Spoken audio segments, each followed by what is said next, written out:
Welcome back to the Turnbuckle Tavern and another editions of our Visits to Tavern, live from the No Sale Studios on the Ace of the Tavern, Acefield Retro. And I'm joined today by a very special guest, the Miasma, Zakk Ramses. What's up, dude? Not much, man. Thanks for having me on today, giving me a platform to speak to you and your fan base, and having a good Sunday afternoon. Let's roll. Absolutely. And I'm very, very happy to have you on here. I know we've been trying to link up. You and I met in person for the first time at Remarkable Wrestling. Of course, We'll get into that as well. So it's a pleasure to sit down and give you the platform, as you said, to talk about all the awesome things you're doing in the world of wrestling. Thank you. Appreciate it.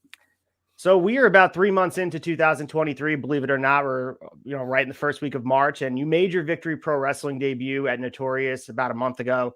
You made your Remarkable debut in that Rumble that we just spoke about, and of course, we'll get into it at length. You guys can see the link at the bottom here, miasmatheseries.com. You dropped 5 episodes of your new YouTube series. How would you describe your 2023 thus far? I mean, you seem like a busy guy. Yeah, busy is an understatement, but it's that's the way you get things going, right? Traction is just from consistency and keeping your name out there, building the brand, and that's what Zakk Ramses is about. I have tried to establish that understanding that if you're seeing me, you're going to get everything, and everything from me is a lot. And so, fortunately, I've had opportunities this year to hit a bunch of new places and experience some new dynamics with different wrestlers and meet some new fans and get my story out there in a new way. Hence the series. So yeah, it's been productive. And to your point, we're just starting off March here, so we're really 2 full months in, and we're going.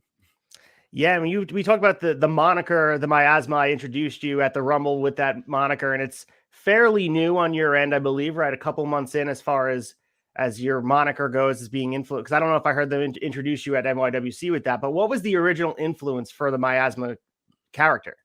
So, to your point, when I was a regular in NYWC back in 2019, 2020, the Miasma had not yet become a thing. That really was an idea that I kind of created and expanded upon during the pandemic, and then since the pandemic, it's become my mantra. It's become my tagline. And then this year, I've really taken that idea that I've run with on the indies for the last year and a half or so, and I was like, all right, let's blow this up more and really make the Miasma what it is. And so, to your question, my simple definition of the Miasma is it's a dark, overwhelming force that consumes and constricts everything, and the more you fight against it, the worse it gets. It's a Greek term. There's multiple definitions and examples of a miasma, but the Black Plague was considered a miasma, where it was this problem, for lack of a better term, that we weren't sure how it was spreading, how it was getting around, but it got its fingers in everything, and once you had it, you could do any type of remedy or go see the plague doctor. Didn't matter, you were done. And so Zakk Ramses, I'd like to personify that mentality here, where you step into the ring with me and I'm this big hulking man that you can run away. You could, for some reason, if you want to, try to fight back against me, but it's only going to get worse and worse as the match goes on. The only way it ends is if you lay down and let me pin you, or if you tap out. That's the only option. So that's the idea behind it. To the kind of the point here, it's an unusual term. It's one that people don't usually know what it means, which that's the idea. I want people to hear me like, I don't know what that is. I haven't heard that before, but that's different. What does that mean? And now, again, I can define it, but I think it's best defined through my YouTube series, Miasma the series. I think that gives the true full scope, which was by design. Yeah, and I actually Googled it myself to get the definition, and things like the plague mask come up and a very dark, ominous imagery, which I know is, as you guys can see the background here, we have some nice lighting for us, for Zakk Ramses, a little bit of candlelit for us on a Sunday afternoon. But you mentioned Miasma, the series, and you're 5 episodes in, mini series, right? So I guess speak to what was the idea behind creating a world behind the character? Obviously, you guys create a character while you're in the ring with promo work and on social media now, but this is an extension of you in the ring. And I guess it's just kind of all encompassing, as you mentioned. Yeah. So the idea with the series was just that most people, that is their character. It's, what you see in the ring and what you get in promos, which of course that's the basis of what I do as is. But pro wrestling and success in pro wrestling comes from separation. What makes you unique? What makes you something that I can't get from turning on SmackDown Friday or dropping into AEW or going to any local independent wrestling show? What are you getting out of Zakk Ramses that you can't get somewhere else? And so I try to inform all my actions in wrestling with that mentality.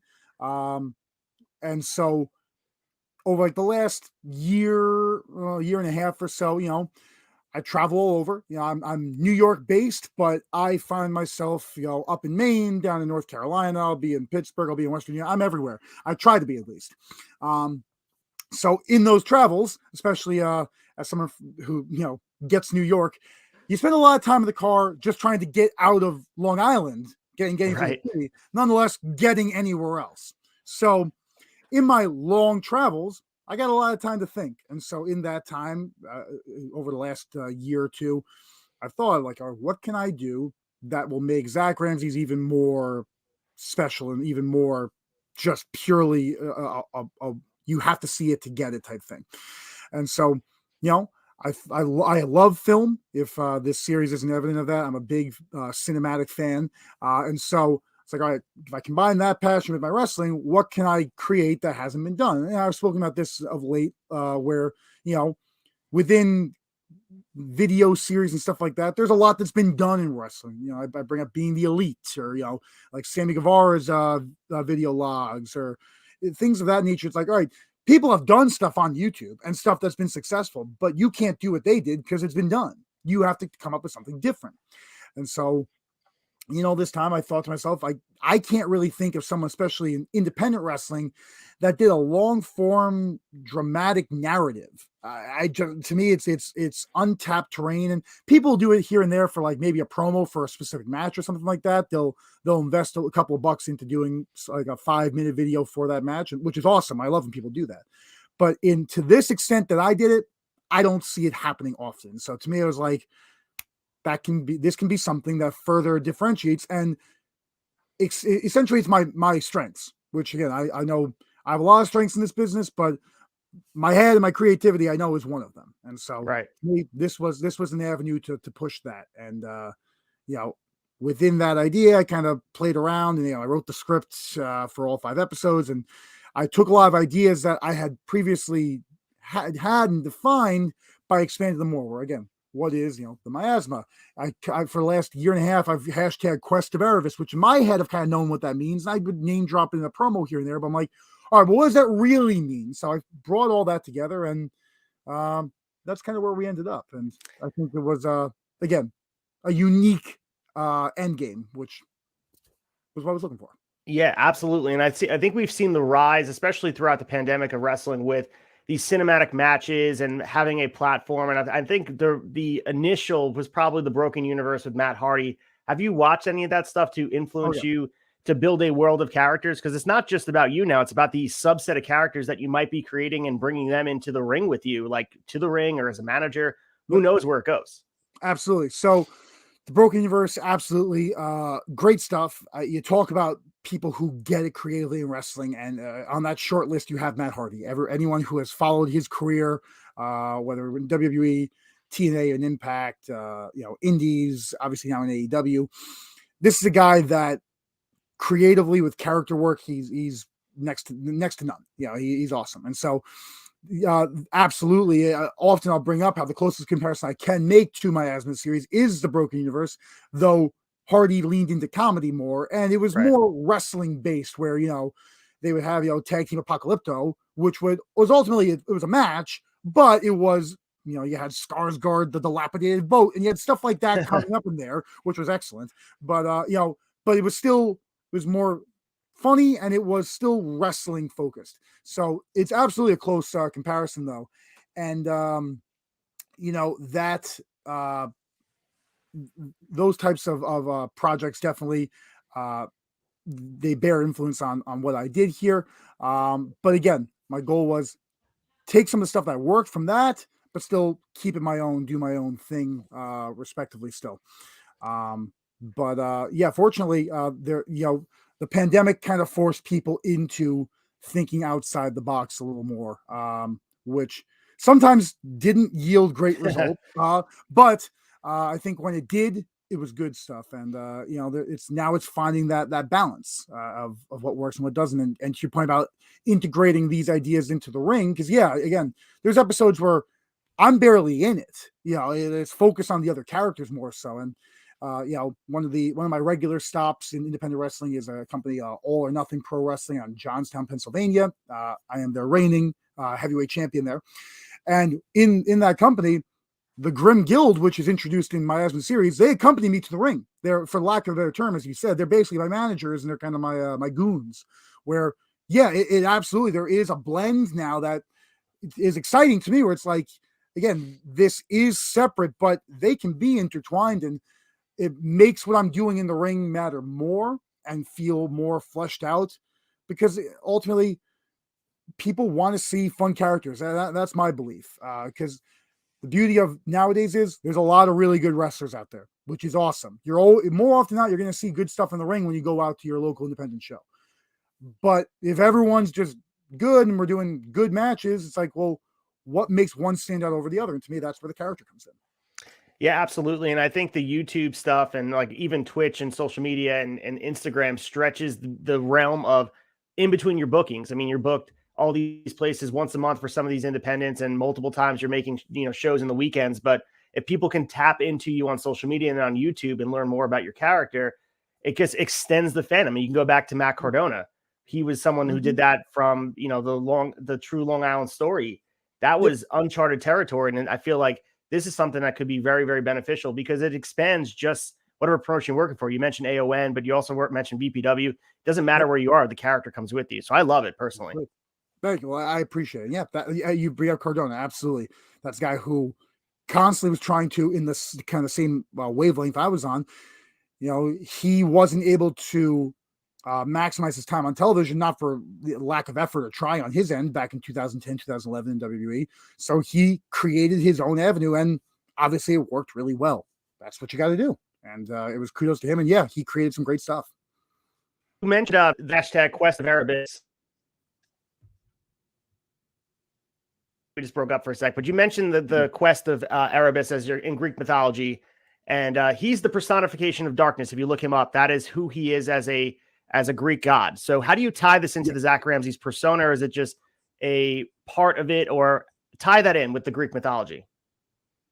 So when I was really kind of getting rolling on the road, I was like, again, in the world of Zakk Ramses, why am I doing what I'm doing? Because everyone needs a reason. And of course, in wrestling, you can always break it down to the simplicity of, I'm here because I want to win, and I want to win championships, which in theory, that's what everyone should be doing, what they're doing, whatever for. I mean, that's simple. But again, how do I put my own twist on that? How do I make it mine? So I was like, all right, I'm on this pursuit here, traveling around. And so I came up with the idea. I remember, I forgot, actually, I think it was Christopher Lee, if you're familiar, very famous actor, a million things, but well known in our generation from Lord of the Rings and Star Wars and all the classic horror stuff he used to do. But anyway, he was also a heavy metal singer in his later days. He did some metal music before he died, and he had a song which is actually, it's a cover, but it's called The Impossible Dream. I remember listening to that one day, and he just talked about being on this quest and this goal to reach the unreachable stars. And I loved the concept, and was like, how do I turn that into something that Zakk Ramses would say? And so I took that, and I took the Greek concept of miasma, and it was like, what's the link here? Who's putting me on this quest? And that's how I ended up with Erebus, because I'm like, Erebus is a god that, again, in aesthetic and vibe, fits me. But at the same time, I was like, I don't want to do like Zeus or like one of these well-known gods that's like, it's in the box already, because you've seen Hades, you've seen Hades in Hercules, and you saw Hades Town on Broadway. It's like, these are established characters that outside the lore, everyone kind of has an interpretation of it already. I was like, I don't know anyone that even knows Erebus, so I can do whatever I want with this character. And no one's gonna be like, hey, well, that doesn't fit with the interpretation I have. It's like, no, this is probably your only interpretation you have, because who the hell heard of Erebus before? So I took that and kind of created the Quest of Erebus slogan. I would drop it in my promos, but then in the process of creating this the series, I was like, all right, what really is Erebus? What really are these ideals that I'm following? And then from there, that led me to creating the Grimm Guild and the entire cult order that's focused on in the series. And it kind of took on a life of its own in the series and beyond now. So it's but again, it's a very cool kind of, but also very minimally defined god within the pantheon there, because it's one of kind of those early Greek gods that, like, again, wasn't like in like a lot of stories and stuff like that. So there's details, but not enough that it's like, all right, how do I fit this into me? It's like, no, I can make Erebus whatever I want. Yeah, and with Greek mythology, I think the stories speak for itself. Larger than life. That's what pro wrestling is at its best. When you have people and characters that are larger than life. You mentioned the preconceived notions people have of these other characters, but I mean, tying Greek mythology and wrestling together, aside from just Erebus and some of the other tie-ins of what is the similarity to you? Like, obviously, you could tap into pro wrestling history and watch videos and watch tape of all these other characters, but you're in a realm right now where you can go into open up a textbook from history and just be like, I want to tap into Greek mythology and bring that into the ring with me. Yeah.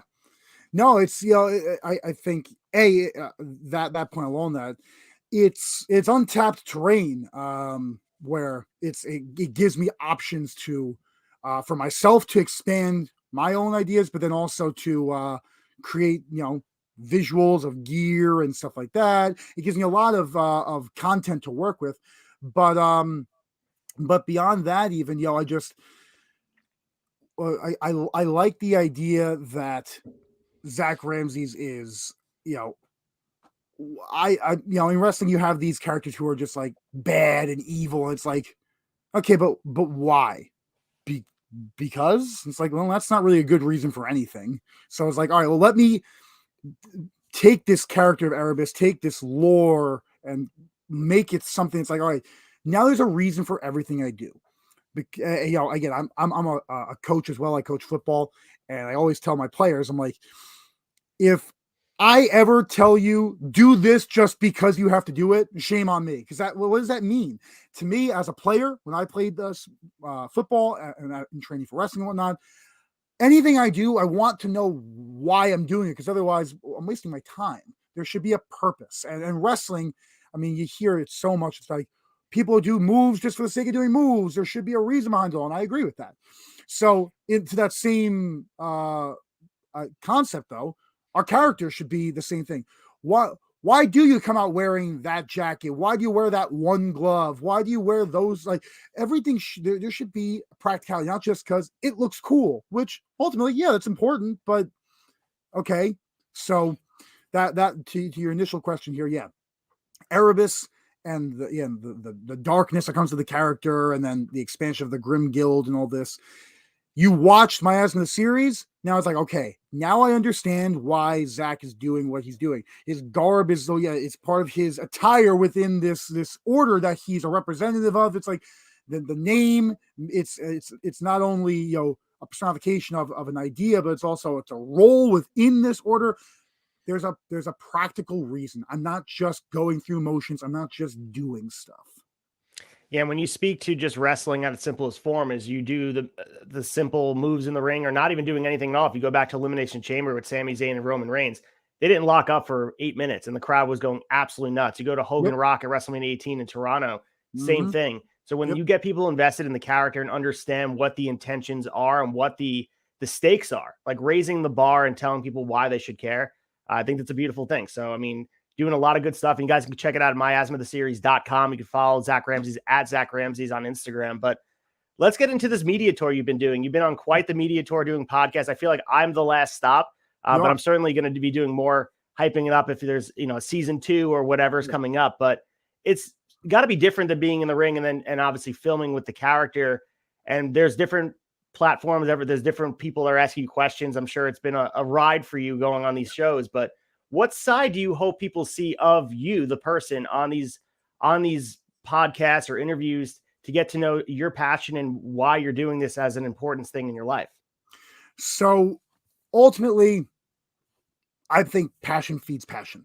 And if I see someone who is hell bent on accomplishing a goal or a dream, you want to support them because you feel how invested they are. And again, ultimately, that's pro wrestling at its foundational levels, where you get behind Sami Zayn because despite everything that's gone down with this guy, you're like, you know what? He should be the champion. I want that because you feel the sympathy for him. You feel that you look at his face and those great emotions that he shows just with his eyes alone. You want to support a guy like that. And so to me, the goal of doing these podcasts is let you feel the thought and the creativity and the passion and the enthusiasm I have for this project. And ideally, when you watch it, you kind of get why I took all this time to do this. Make things make sense, make things matter. And obviously I'm very excited about this. Again, I love film. My goal in life has always been to make waves in entertainment on multiple levels. Again, whether that's in the film business, pro wrestling. I wish I could succeed in music because I love music, but I don't have musical talent. So such is life. But ultimately, I love storytelling. That's what I've always cared about. I know in wrestling, some people get mad when you call wrestling storytelling, but it's what it is. Yes, it's also sport, and I don't disagree with that. But again, the most successful wrestling of all time is wrestling that's a payoff to great stories. That goes back 125 years. So within that, this the whole Miasma Media Tour has been to let people see in a unfiltered manner how much I put into this, and that this wasn't just me being like, all right, I'm just gonna make a series because it seems cool. It's like, no, I want to do this because I give a damn about everything that you see in the ring, so much so that I could not tell this story in a ring. Whoa, I'm hitting my microphone because I'm so passionate. But that's the passion. Let's go. It's coming out of me. But I literally couldn't. Like, this is a story that I can't tell you this in the promo. Within most independent wrestling platforms, it's hard for me to tell a story this elaborate between vignettes and in-ring matches. This is something that needed a different medium. And I want people to realize how important this is to understanding me. And if you do get into it, then when you see me in the ring and you see my promos and you see my postings, it's like, all right, now this is even more cool. But also, it just feels, again, important. And that's my biggest hope for fans and wrestlers and promoters to realize Zakk Ramses is giving you something different and something that it means something to him. And if you follow it, hopefully it means something to you. Yeah, and taking it to all the different promotions, and it's an ingrained story you can bring with you, even on a one-off from month to month. If you're making your debut, you can bring the guild with you. You could cut a promo and reference it. Like it's such a immersive thing, which is awesome because independence, a lot of, like we mentioned before, it's one-offs. You're one a month, and VPW, hopefully you're back there, and we'll talk about that in a second. But that was a one-off. You're in a match that had really no build, right? You're just there. But if you were looking at it, your intentions were everything to do with what they're seeing on this YouTube series. So it's awesome. Absolutely. And to that point, literally yesterday, it was announced, debuting for company Next Up Wrestling in Virginia. It's as a matter of fact, I'm showing up there in April, and I'm wrestling their champion there. And literally in my post, I said, the goal remains the same. Spread doom, gain gold. That's one of my monikers. It's referenced multiple times in Miasma series. You watch the series, you understand why that's my moniker, why I say that. And so, without having any conversation with my opponent or having been in this company once, I have a story now because of the established Zakk Ramses lore that I've created now. And to me, that's, again, it makes the matches feel more important too. And that's, I've spoken about this recently to a lot of people. It's one of my pet peeves in independent wrestling now, where a lot of people don't, even week to week, they'll just repost a match graphic and be like, Saturday, be there. And it's like, okay. But to me, it's like, why? That's kind of our job, to make why. And so even if I don't have a story built in the company, it's my job to tell at least from my perspective, why this match is important. And that's why every week on my social media, again, not to toot my own horn, but I mean, technically it's what I'm on here to do, toot my own horn.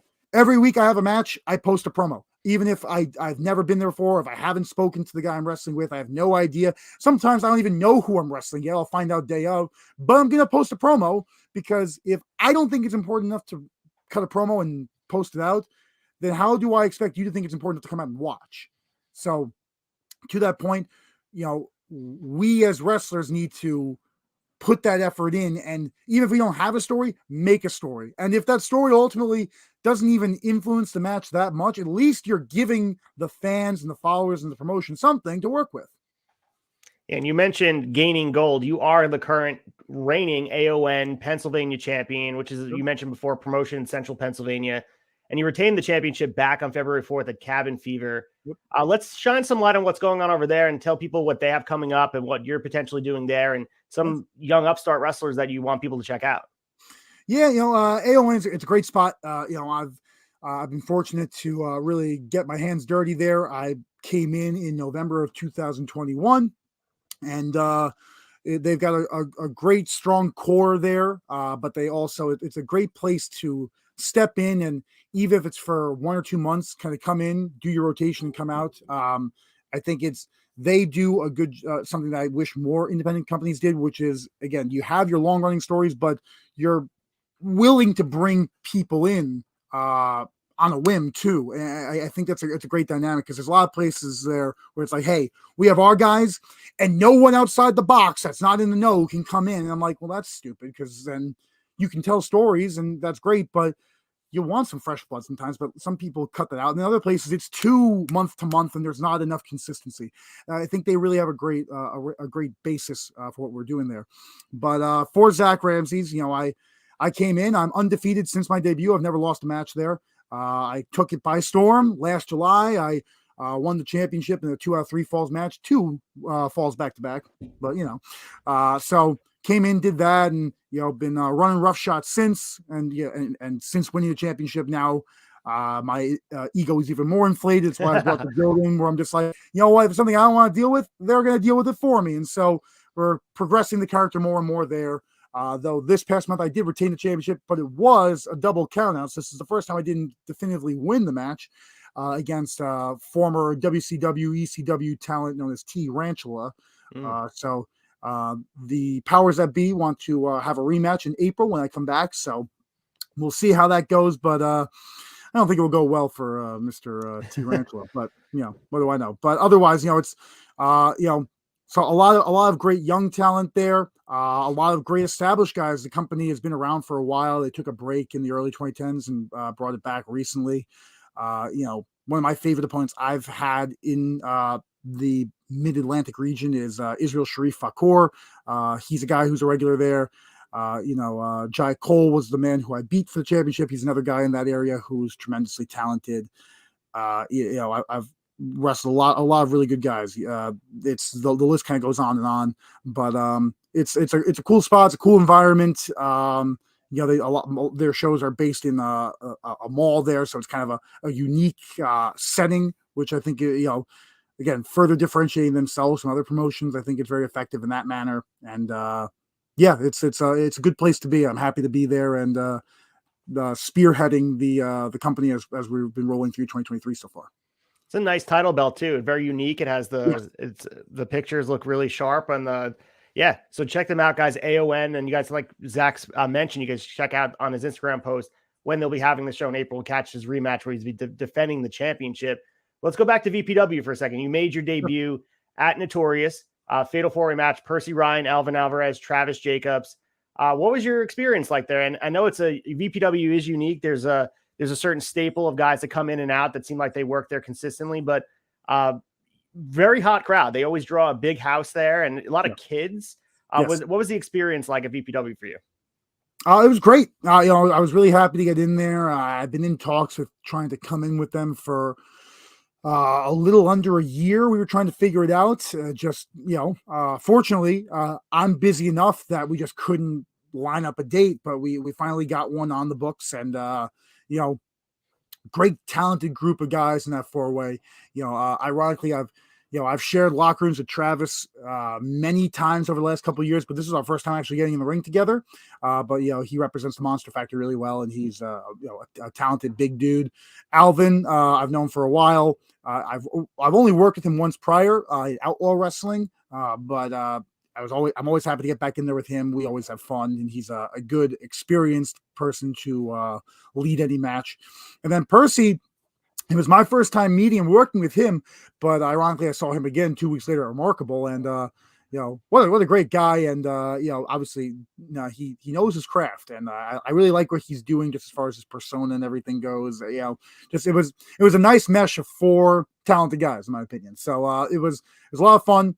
I thought we put together a nice 4-way car crash, which is what those matches are. Let's go have some fun, beat each other up, and let's get everyone going. It's a nice middle of the show match. And, it was all good stuff. VPW was great in general. Again, as you said, it was a very good crowd. I felt that they got our story, and I thought that we stuck the landing. I will be back there in April, on April 15th. I will be returning for their anniversary show. And ideally, I'll be there on a frequent enough basis going forward. It'll be hopefully a place I can kind of dig my heels into a little bit and make something story-wise there.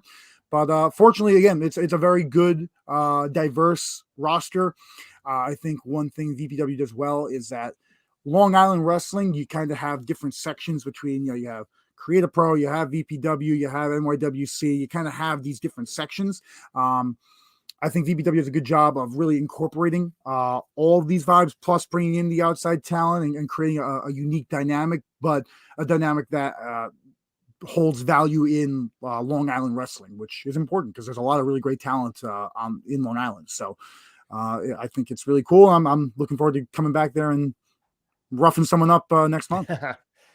So you mentioned New York Wrestling Connection, and you've been there quite a bit. You mentioned you're early on, a few years ago. I recently saw you hotter than hell back in August when you wrestled Big O.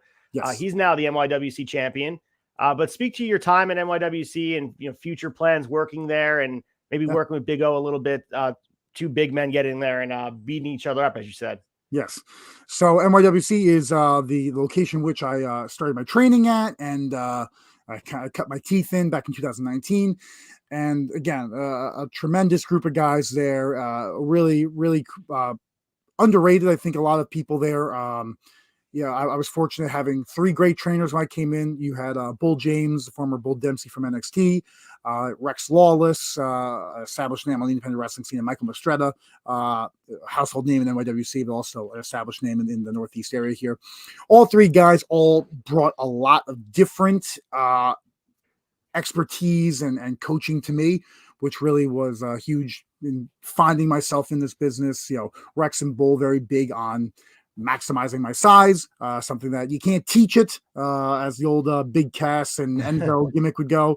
Yes, but they were very big on the second you start just wrestling like everyone else and not protecting your size, you're just that. You're like anyone else. Use what you have that's unique to you, that you can't give away, and make it yours. And so they ingrained that into my mind, and I've only seen benefits of that mentality thanks to them. And Mike invested more time than anyone into me individually in the ring, kind of figuring out all the movements. And as I referenced before, I played college football at the University of Delaware, so kind of unlearning a lot of football athleticism and readapting that into wrestling athleticism took me a little time.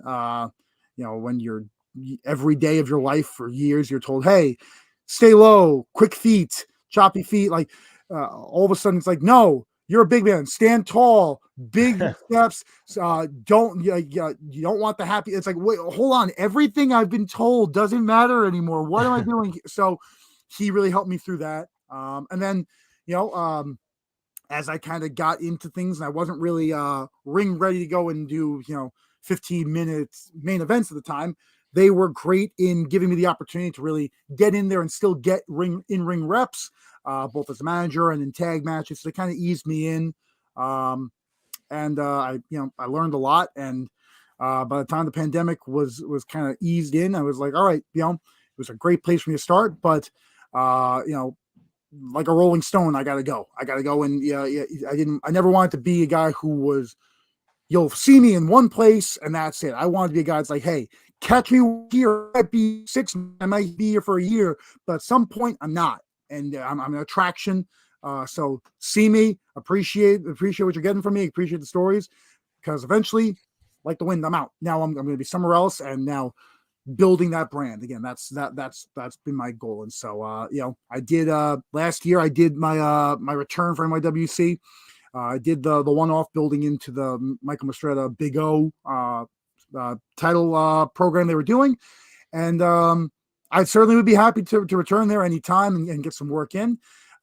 That's ultimately a scheduling thing and a creative thing, if for them to put me into what they've got going. So, but fortunately, I'm in a situation where I'm happy to work anywhere, but it's hard for me to work in certain places just because I'm active and I've only got there's only so many weekends and so many Saturdays. So but ultimately it's a great place, and I always wish them nothing but the best. And they had a successful Psycho Circus 2 weekends ago now, and I'm excited for what they got coming up next. They got the Matt Cardona coming back and wrestling the Big O for the title, so I'm sure that'll be a great show. So you mentioned seeking out schooling at NYWC, and there had to be a spark originally to get you to seek out school. You mentioned football, the athletic tendencies, and you drawn to athletic nature, but pro wrestling is something that's much different, as you mentioned, just with the footwork and all that. But what started this journey for you and want to be a training for a wrestler? Were you just a lifelong fan? Did someone come up to you and say, hey, you're really big, this would be awesome for you to do? Or what is the story about you eventually making the call or dropping an email to NYWC? So pretty much, I've been a wrestling fan my whole life. I was, as a kid, it was something that always intrigued me. I spoke about the characters. I remember being a kid turning on Thursday night SmackDown and seeing The Undertaker and being in awe, and JBL and all these other big characters that I just thought were fascinating. I was, as I got older, I kind of got more and more into it. Then when I went to college at Delaware, they have a funky schedule there where it's the placement of the semesters is weird, where like the spring semester starts usually like the second week of February, which is later than most schools. So what they did was, they would have what they called winter session, which was the first week of January till the first or second week of February. And then the spring semester would start up. And within that, we would come back for football and we'd train and we'd take a class or whatever. But it was, you didn't do a lot. You would, you work out at 5 a.m. You go to your class at 8. And then it's like, all right, from 10 o'clock until 10 o'clock, you were kind of free to do what you wanted. And so, in that free time, it kind of gave me the time to really kind of dive more into wrestling than I even had as a kid, where I loved it. And, I was like a WWE guy, and I would watch TNA at the time here and there. But it was really in my college days where I really dove into the depths of pro wrestling. And, I fell in love with New Japan Pro Wrestling and All Japan Pro Wrestling. And I really started delving into history, and, I became a big Mid-South guy, and realized that Dick Murdoch is the greatest thing ever, and all of a sudden I was just, everything I could was wrestling. On a regular weekend I was like, hey, you guys want to go out to the bar? That's cool. I'm going to stay here and catch up on Rev Pro and WXW, and then, I have to wait up until 3 a.m. to watch Dominion live. So that was all of a sudden, that was all I cared about. And as my college football days were winding down, I loved football. I still love football, to the fact that I'm still involved with it in coaching, but I knew that physically my days in football were numbered, and that was fine. I accepted that, and I was, my body was okay with it. But I knew that I was like, all right, while I'm in my physical prime still, and I'm strong and mobile, if I was ever going to do pro wrestling, I got to do this now, while because again, despite what we're seeing more and more, that I suppose you can do this until you're 60, like Sting, but traditionally there is a clock on your body and you can't wrestle forever. So I was like, you know what, while I am ready to go and bang and get after it, let's do this thing. So my last college football game was in what was it, November, December, I guess it was December. No, it was Thanksgiving weekend. So it was November of 2018. finished my last semester, packed up, and then January 2019, I was like, hey, let's get to work here. I emailed a lot of the local Long Island companies to kind of gauge what was going to fit best. And just like my high school recruiting days, I dropped into a couple different practices to see kind of what was going on, what vibe I liked. And I got a good vibe from NYWC, and the rest is got me to where I am now.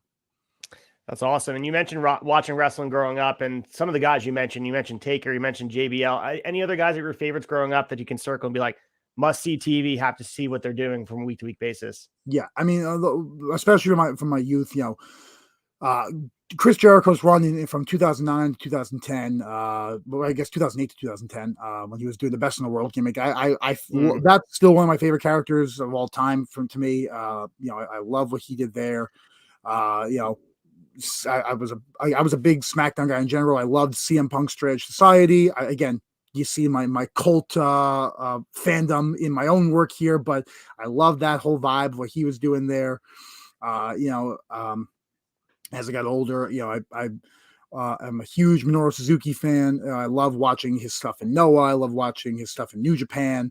I still, to this day, even though he's not in the last 3 years, people don't say it as much. But like late 2017, 2018, everyone in the world was recognizing and touting the fact that Kazuchika Okada is the greatest wrestler in the world. And I still think he is. Right. I love anything that man will do. I will watch and salivate at. Just incredible. So across the board, there's so many guys that I love watching. One I brought up the other day is that I think Gunther, when he was Walter out on the independents, I think in 2017, 18, 19, when he was literally just going to every independent promotion in the world and just taking championships and killing people, was one of my favorite runs I've seen in independent wrestling ever. I loved, Europe to America. It was just, he just took over, and it was consistently booked well and consistently booked to be this monster. And put on incredible matches the whole way. Just love it all. And that's the beauty of pro wrestling now. You have so much content that's so readily accessible. It's easy to fall in love with it. Yeah. And you mentioned there's so much wrestling to consume nowadays, and it's almost overwhelming to the point where you have to prioritize things you want to watch. But I'm of the mindset, I'm sure you're the same. More wrestling creates better wrestling because competition breeds success. I think for so long, WWE was complacent with their product, and I think now they're being challenged, not to the level where anyone's going to put them out, but they don't want to be made to look bad. So, like, obviously today we're filming Sunday the 5th. It's Revolution, so just I'm sure people from WWE are watching the event and they want to top them come WrestleMania, things like that. And it's always good. But what are you watching as far as current product goes? You mentioned New Japan Pro Wrestling, you mentioned WWE, but on a week to week basis, I know you're busy, but what wrestling you prioritize and circle? And like, I want to watch Dynamite. Is it Raw? Is it SmackDown? For me, week to week, it's usually Dynamite and SmackDown. Those are the ones I usually get in. Just timing wise, it's easiest for me. I'm as I said, I coach and I'm a teacher, so weekdays are usually a little tight. Wednesdays are my most free day, which is why I watch Dynamite. And then Friday night, if I'm not wrestling myself, I can check out SmackDown. But again, even if I am wrestling on the weekend, it's that's one that, especially just because of the content they've had on there, I'm more compelled to go out of my way to watch it. I was wrestling this Friday, so I actually didn't get the chance to watch it yet this week, but I did see the major stuff. And to me, it's like, you need to be involved in the modern scene to have a finger on the pulse. I'm always baffled by people that are like, oh, well, I don't watch anything current because like there's nothing good anymore. I'm like, well, and again, ultimately it's subjective. You don't have to like anything that's going on right now. That's fair. But the people who are on top of the business that you're in right now. So I don't know. I just don't understand how you don't at least keep up to see what they're doing, just to see what people are into and what's working. It's just doing work. You got to do. Yeah, and we're doing a show on Turnbuckle Tavern called Shot and Nostalgia. And the first season was WCW 96. Now we did ECW 95. Now we're doing WWF 1998. But what we're seeing is a lot of these promotions that before it reaches WWE, there's a groundswell of momentum that's building up. So like ECW 1995 was the precursor to the Attitude Era, because you see it building the popularity on a smaller scale. And obviously with the machine of WWF or WWE now, with the money and the machine behind it, they can create it and bring it to the general public. And the same can be said now when you're watching wrestling with Impact and even GCW, when you see things like, I look at intergender wrestling as the future of wrestling. I see that, and that may not make it to WWE in the next 5-6 years, but I think it will eventually. But there's things like that. If you're not following, as you mentioned, momentum and reading the tea leaves of what's going on in wrestling, you're just missing out, because that's how you read what will get maybe you over in the future, So I think that's a good point you made. Yeah, I mean, listen, you need to know what's in, and not, again, to the early conversation we had, it doesn't mean then to, hey, people love Canadian destroyers apparently, so I'm only going to do Canadian destroyers. That's not the point. But what gets reactions, what doesn't, and even within that, hey, that didn't get a reaction, but I think if you did it like this, maybe it would. Get the creative wheels turning, and to your point alone, being involved in independent wrestling and that kind of that in between level where GCW and things of that nature, that is absolutely setting the platform for the future. And, people have said it now. It's not, I'm not the originator of the concept, but that was PWG in 2015, 2016 with AEW. That's set the stage for here. And granted, obviously there's a lot of similar suspects between both of those rosters, but that's the whole thing. It's wrestling history is the past tells the future, and you can look back through all of history to see that it's nothing shocking if you are just aware, and I think it's so much fun as a result when you do see those things. Are like when if you were part of watching it and seeing it come through, or if you look back and you're like, wait, that was going on in 2017, and that, like, so it's just like it's absolutely fascinating. I mean, you mentioned, Walter on the Indies, and now watching what he's doing, it's no surprise that people have been following him. Yeah, he's in much better shape now, but he's still the same mean guy in the ring, slapping people's chest off. Yep. So yeah, people that are seeing him like, wow, I can't believe he's restoring the IC title to its prominence. Like, no, I'm not shocked. Like, as you mentioned, he was all across Europe and North America, just beating the hell out of people and dominating. So this is no surprise. If you give him the platform and you follow the history, it's no surprise to you. So, again, great point. So you mentioned wrestlers growing up, and now you're 6'9", 275 pounds, and you're likely always the bigger man in the match because wrestling skews sort of smaller on this era of wrestling. Yeah. And you really emphasize power and agility in the ring. We watched that in your moveset. I see influence from the Big Show, maybe Kevin Nash. Is there anyone else that you're watching tape from to fine tune in the ring? Because you mentioned you want to emphasize the size without giving it up, but I'm sure there's guys you're watching on a daily basis to make sure you're like, all right, that was cool. That emphasizes my size. Yeah, absolutely. There's a lot of guys that I draw influences from. Definitely. I mean, Kevin Nash is one I hear from people on the outside a lot, and that's definitely there. Big Show, honestly, not as much, but I also grew up such a fan of the Big Show. Again, I talked even about that Jericho run, when they did Jericho in 2009. It was a great tag team. But so probably even subconsciously, there's Big Show in me that I'm not even recognizing sometimes. But yeah, as far as classics go, going off of guys like Brody and stuff like that, it's how do you not pull from someone like that, and just his explosiveness and the aura he brought to the ring. I love all of that. One guy who I like to watch his time in New Japan, I think it's been very useful for me, is the Giant Bernard, or A-Train, whatever, Albert, Lord Tensai, whatever you want to call him. He was someone that when he was a big dude over when he was in New Japan, crushing it, and the way he worked his matches, I love watching just the psychology of what he does, because he very much the style I like to work, and the kind of the pacing of a match that I like to work is something that he very much had the same mentality, and so he's someone I definitely pull from often. And fortunately, there's a lot of big dudes that are fun to watch, and even just pulling little things like a Morishima or a Takayama, something like that, where it's like, okay, like, am I going to do exactly what Takayama's doing? Like, no, I'm not like a MMA inspired wrestler, but like, he had some of those bigger strikes and stuff like that. But it was like the way he did certain movements, I'm like, I can pull that. Like, that's something I can steal. And so Again, fortunately, it's so easy to do this because it's just there's stuff everywhere. And obviously, I mentioned Gunther and Walter's work before, and he's obviously someone that at the point where I knew I wanted to make the jump into wrestling, I was watching so much of. So he's absolutely someone that still impacts what I'm doing. Yeah, and we watch on the AEW roster. I'm thinking right now, off the top of my head, Satnam Singh, obviously, he's working the big man style. But Yeah.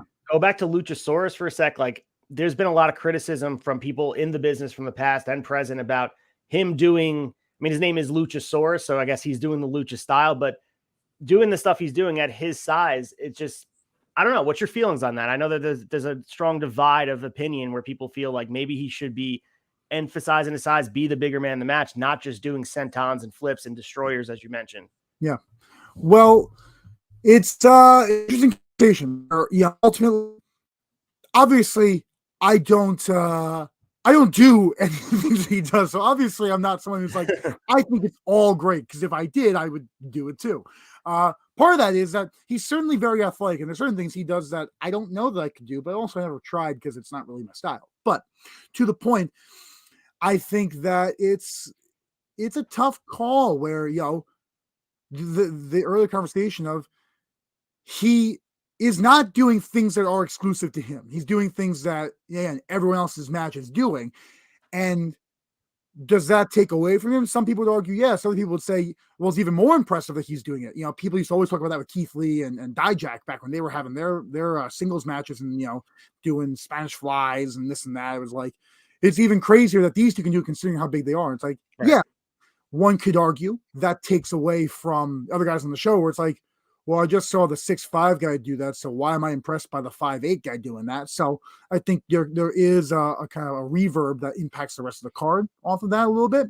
But at the end of the day, wrestling is a business of reaction. And Luchasaurus, I mean, especially you look at 2019, when Jurassic Express was really kind of on the rise, and that fall, he was one of the most over guys on Dynamite week to week. And it's like, ultimately, that's what we're here to do. We want people to be intrigued by what we're doing enough that they want to see you. And so it's like, it's you hear people talk about it a lot with a lot of the modern wrestling, but wrestling is it's a progressive form of entertainment that you can't hold on to the old ideals forever. But there's some old ideals that need to stay present or that become new again as time goes on. So it's a very fine line to walk. I know I'm speaking in vagaries because I don't want to speak badly of anybody. But ultimately, my point here being that there's a lot of things that he does that I don't do and I wouldn't do.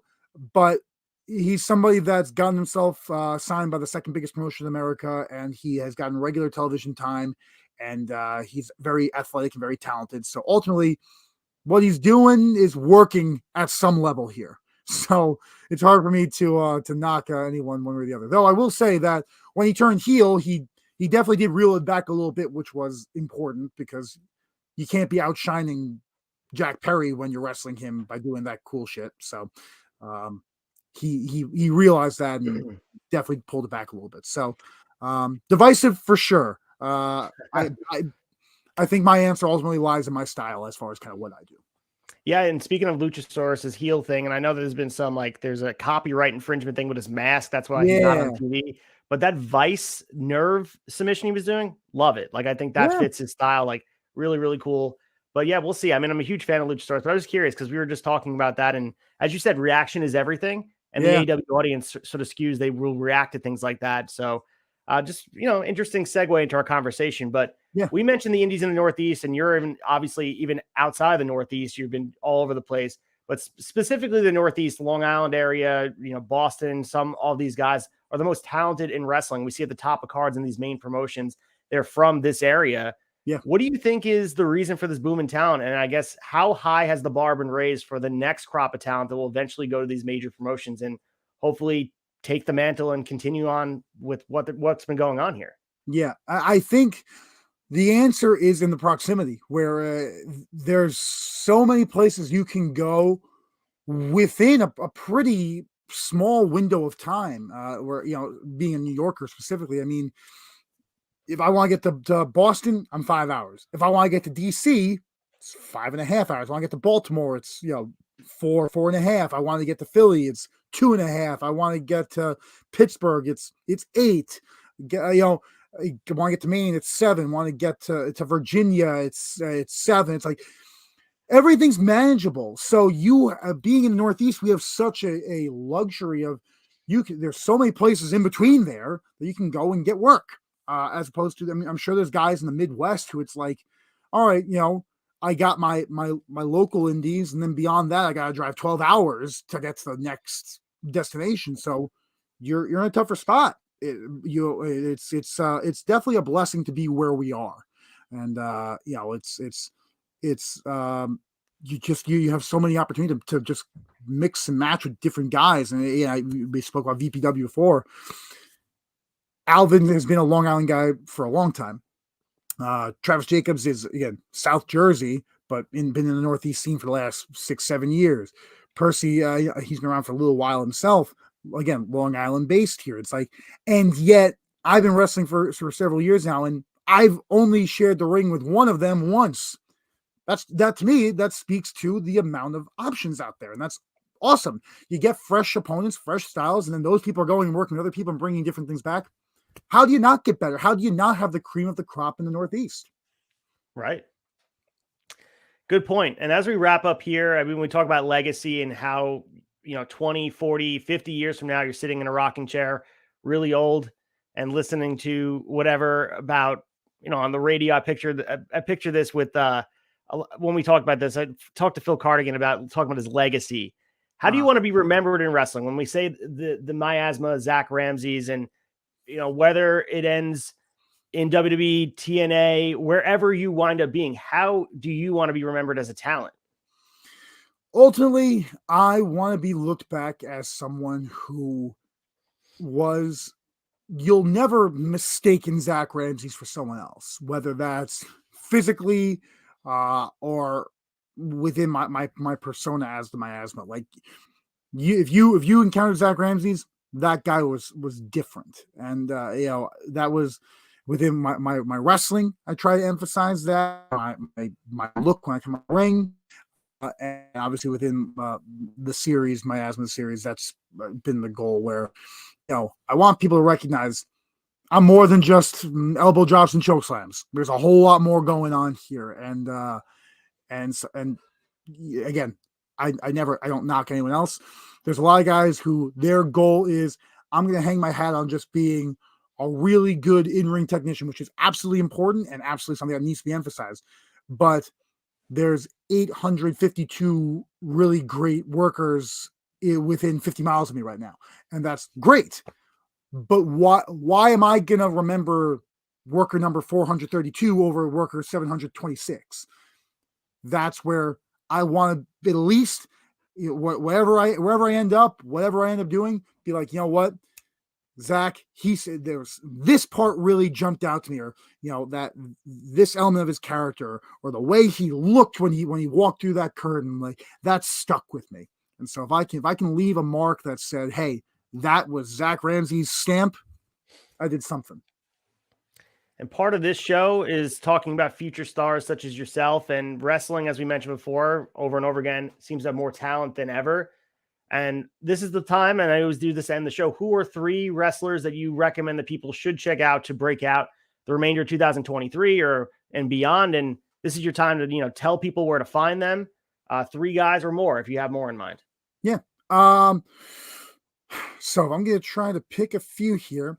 One guy that I'll always come back to him, and part of this is loyalty, but also part of it is that he deserves more credit than he gets, is Michael Mistretta from NYWC here on Long Island. Again, he was one of my trainers, but also he's just a guy who he's been chopping away at this business for a little bit here, and he's great in the ring, but he's also got a personality that is so uniquely his and is so much fun that I just think that he's someone that deserves all the love in the world. So he's one person that jumps out. In down in Delaware, well, I guess he's really from Maryland, Maryland Championship Wrestling specifically. a guy down there who, I've had the opportunity of crossing paths with in Dynamite Championship Wrestling, is a guy called Ryan Gates down there. There's a couple of those MCW trainees who I've had the chance to work with, Alex Devine, Tim Spriggs, several dudes in that mix that I think are all really talented. But Ryan's a guy that, I've seen work several times there, and I've had the opportunity to work with him a few times as well, and he's someone I think is really, really great and definitely doing some good stuff. And then I'm going to name a third here. This is it's a little bit of a play on your question here, but I break the rules. So I'm going to do what I want to do. But, Ricardo Rodriguez, formerly of WWE, he has recently started his promotion, Three Legacies Wrestling, in the Lancaster area. And though he himself, he does wrestle on it, I think it's more so the fact I think that promotion is a place to keep your eye on right now, where there's a lot of guys in there of varying levels. Some guys are very established. When I wrestled for them in January, I made my debut there. And, you had Paul London on the show, who obviously established name, but Rodriguez has his own school that they had guys from the school that are on the show who are making waves there. And you have guys like myself who are in the indie mix, who are coming and plugging and working with different guys from around the area. So I don't have a specific name from there, but I'm saying that they're running their 5th show in March here. And I think that's just a place that you're going to continue to see really good stuff in. They're creating a great groundswell of support in Lancaster right now. I was there. It was their 3rd show. I think they had 700 people at the show. Wow. They're building something cool there. So from the homegrown guys that are on the rise, and the guys like myself who are just there to party and have some fun and put on some great matches, it's a place you definitely want to keep your eye on. You guys check them out. I love that answer, by the way. So that's we'll definitely check them out myself and give them a follow on Instagram. You guys can also give Zakk Ramses a follow on Instagram at Zakk Ramses, ZAKK. Make sure you have both K's in there, Ramses. Yep. And also go to miasmatheseries.com, catch up on all those YouTube, the 5 episodes, catch up so you know exactly what's going on there. They're bite-sized right now from, we're getting ready for Revolution. You can watch them in between. You get home from work, you can consume all of it in one sitting. Make sure you do that. But I want to thank you for, first of all, hopping on here with me and taking the time and chatting. And this has been a pleasure. But before I let you go, I'm going to give you the platform to give a few things that you're coming up with in 2023 in the immediate that you want people to know right now. What's going on for the next couple of weeks for you? So for Zakk Ramses, as we've spoken about here, obviously the series has been the big push of mine for the last month. So yes, the finale did just drop on Friday. So I implore you, check the whole thing out here. It's 5 episodes and it's a good time. Biased answer as I may be, it's a good time. So check that out. But I just was at the Sanctuary in Pennsylvania, Hazleton this past weekend. I'll be in Pennsylvania again this weekend in York, PA for it's a crossover show with Valor Pro Wrestling's Seven Mountains Wrestling. So I'll be there this coming weekend. I have a show booked for the last weekend that is not officially, my appearance hasn't been announced yet, so I won't say it yet, but keep your eyes on my social media for that. April, I'm all over again. I'm back in AON the first week. The second week, I'm back with Seven Mountains. The third week, I'm back with VPW on Long Island here. Fourth week, I'm down in Virginia, like I was saying before. Fifth week, I'm in Westchester for American Coliseum Wrestling. May, the first week, I'm back down in Delaware for Dynamite Championship Wrestling. So if you are a pro wrestling fan in the Northeast, you have an opportunity to see Zakk Ramses at some point coming up soon. So as the dates keep coming, you'll keep hearing them. Stay with me on Instagram, Facebook, Twitter. I'm on TikTok now, which I avoided because I did not want to get into that rabbit hole. But you have to do that if you want to be on social media. So I'm on there now. You can follow me on any of those. Again, subscribe to the YouTube channel for the series and any other content I have coming out because I'm always trying to plug different things on there. There's plenty of ways to see what's up, both with the character and if you want to see the real thing in the ring. Just stay with me. If I'm not there, if not by you in the near future, I'll probably be by you sometime in the next couple months because I'm always traveling, always trying to meet new people, network, have some fun, and kick some ass. So that's what it's all about. And make sure you guys follow Zakk Ramses on social media, all the platforms, miasmatheseries.com.